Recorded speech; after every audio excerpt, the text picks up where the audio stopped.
So E2M has a dedicated innovation team that look at the way that we apply technology to how we do ecology. Figuring out better and faster and smarter ways to leverage technology, that commitment to technology-driven ecology hasn't changed. My name is John Van Oster. I'm a principal ecologist at E2M and I'm leading the analytics service line here. Bioacoustics call detection models, trying to detect the calls of certain species within huge amounts of audio data. Typically, these would be analysed just by manually listening to the data.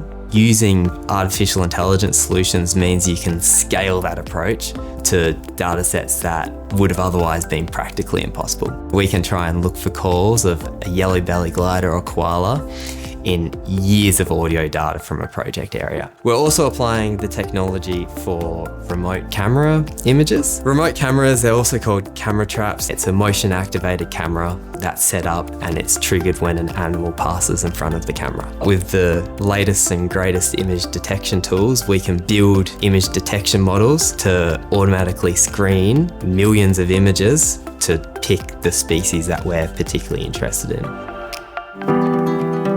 What that practically means is that we now have monitoring and detection options available to us that would have otherwise not been possible. It means that we can put out dozens of fairly low-cost acoustic recorders to do things like try and detect the presence of a species or its absence. I'll give you an example. So we have recently been applying camera trap image detection models on a project that's generating millions of images a year. We can monitor both the spatial and temporal abundance changes of that species. We've recently been asked by that client to now scale it into a pest monitoring as well. We can use it to monitor if there's an incursion of a new pest species into sites. We're not tokenistic about the technology we use. Our clients aren't just getting a buzzword. They're getting a commercial outcome that is improving the process. And that has really seen the introduction of AI and that technology-driven ecology at E2M be really successful.